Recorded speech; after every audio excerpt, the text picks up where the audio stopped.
night drive, city lights reflecting on the glass. Nothing completes this mood quite like pulsating electronic music. My name is Abby Falvo, and welcome to Dash Jam, where the late great filmmaker and musician Jaimz Asmundson takes local artists on a sonic journey through the streets of Winnipeg. Our host is joined by Aaron Funk, also known as Venetian Snares, who popularized the breakcore genre. Together, they travel to Kildonan Place Mall, just because they can. Enjoy the ride.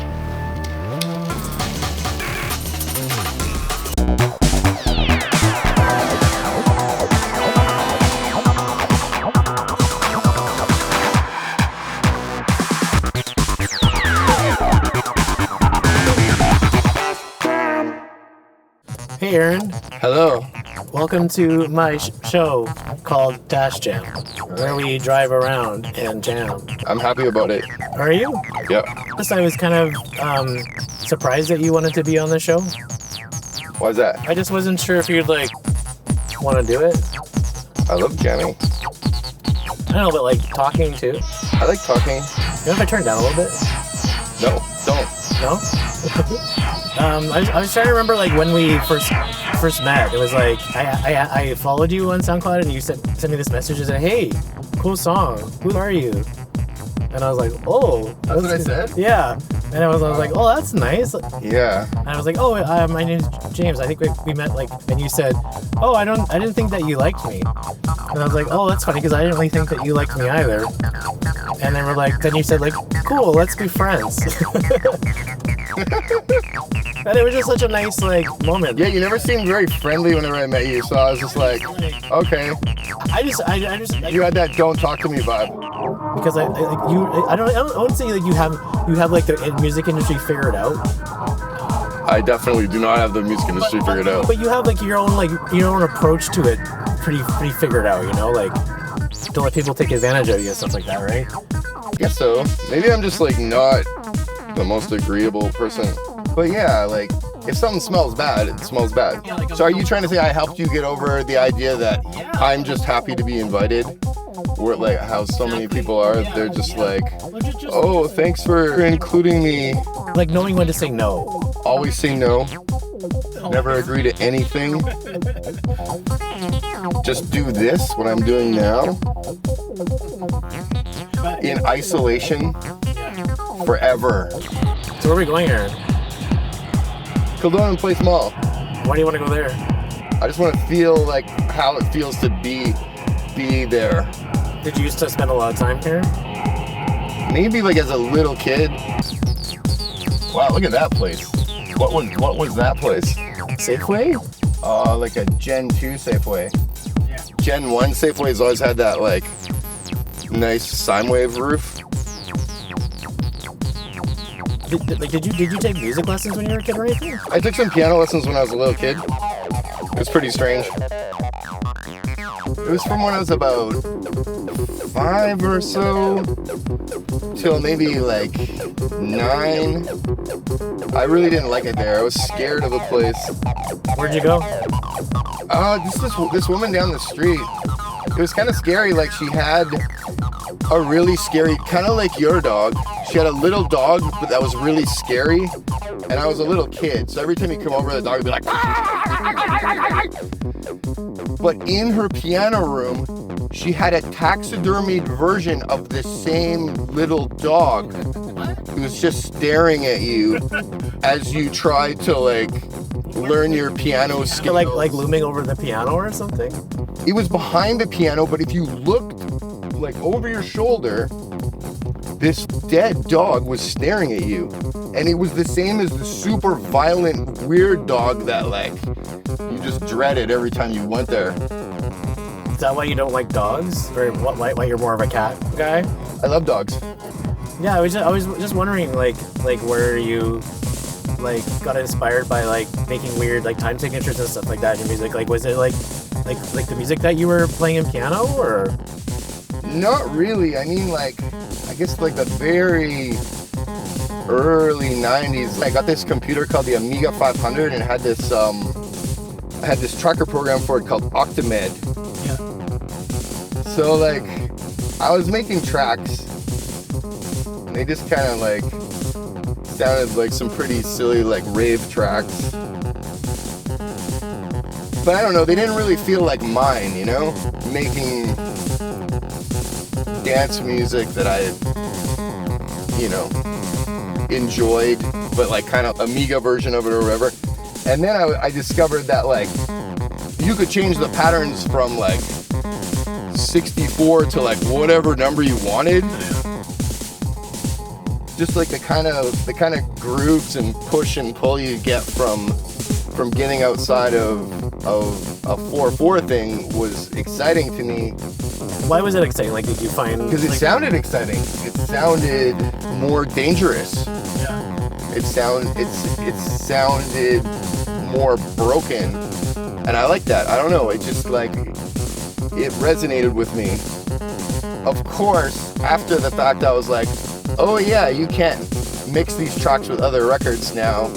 Like watching like a drum and bass DJ or something try and play one of my tracks in a set, because they'd be able to get into the track sometimes, but never out of it. Did you just not really care about getting mixed in on like DJ sets and stuff like that? Like, was it purposeful, like to make it difficult to mix in? Like, nope, I didn't do that on purpose. I was just like, to me, just making like what sounded exciting.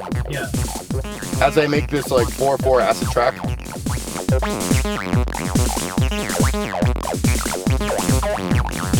Oh, that's so nice. Like, what was like the impetus to like getting a computer with like You could just get them for like $20-$30. I mean, even at the time, like $20 was probably like some money to me, but they had like MIDI interfaces for them and like had like a little sampler, and you just saved all your tunes to like a floppy disk.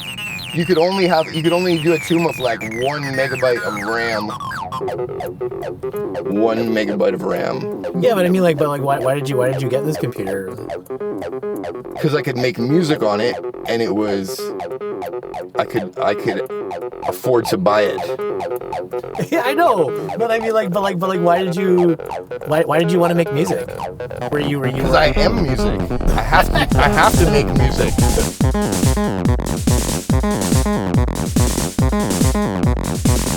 I would edit stuff by like pressing like pause, like recording on like a tape deck and pressing pause and like recording like other sounds to it. I just made it up. I don't know. Like, you know, you just do creative things.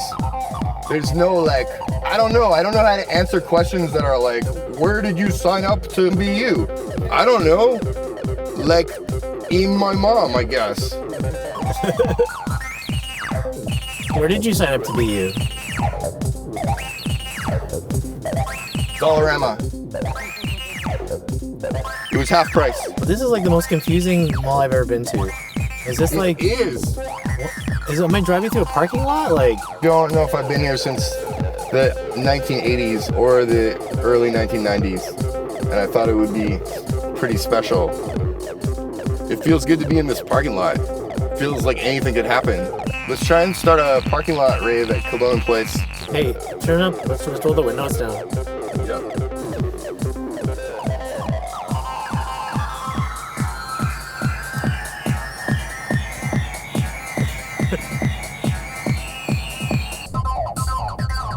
What are your, like, do you have any, like, favorite places in the city that you like to go to? No. No?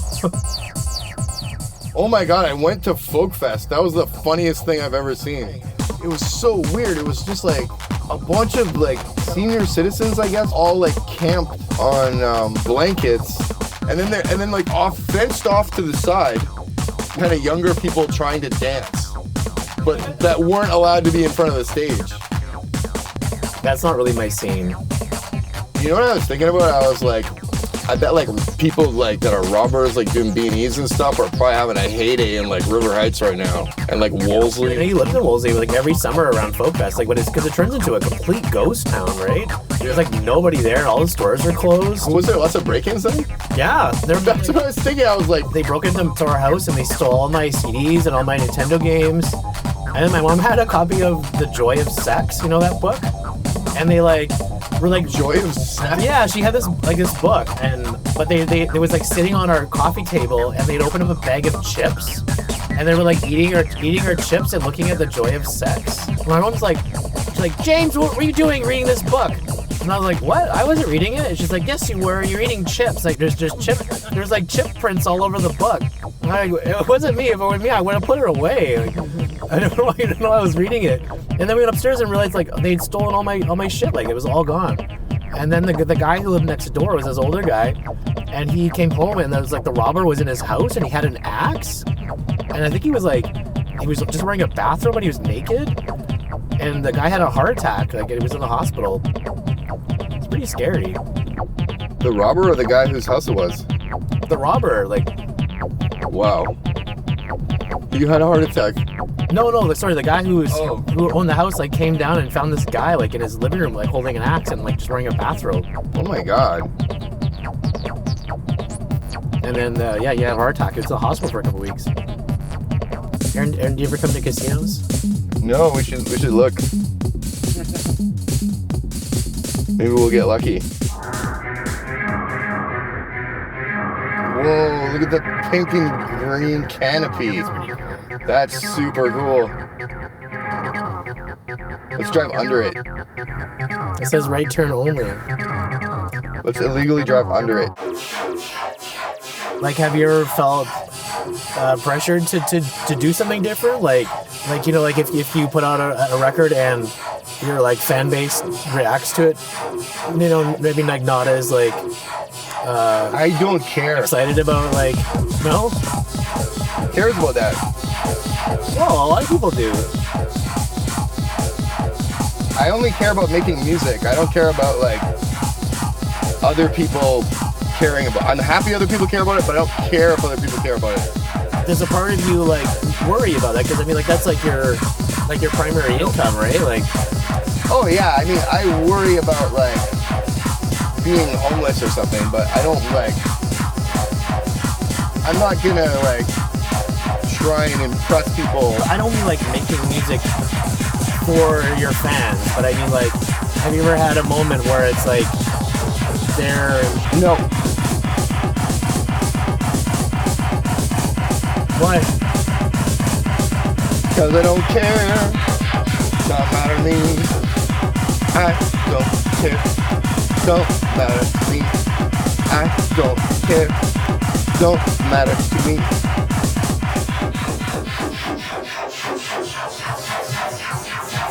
I don't know if that's probably why I live in Winnipeg, because I just don't care. Like, I don't care where I am. Who cares?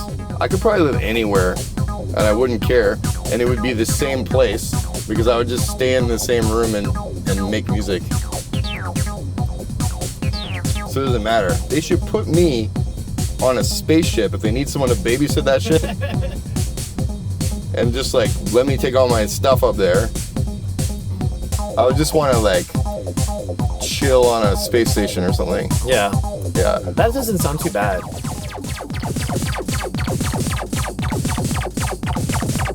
I thought we were going in a casino. Oh, do you want to go in there?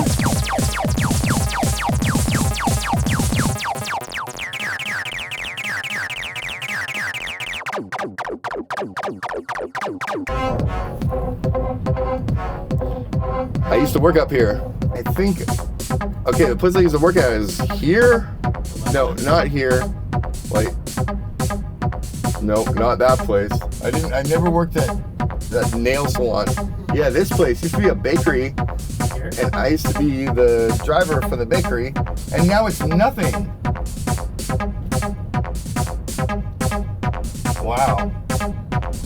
Now it's nothing, as we will all one day be nothing, nothing, nothing.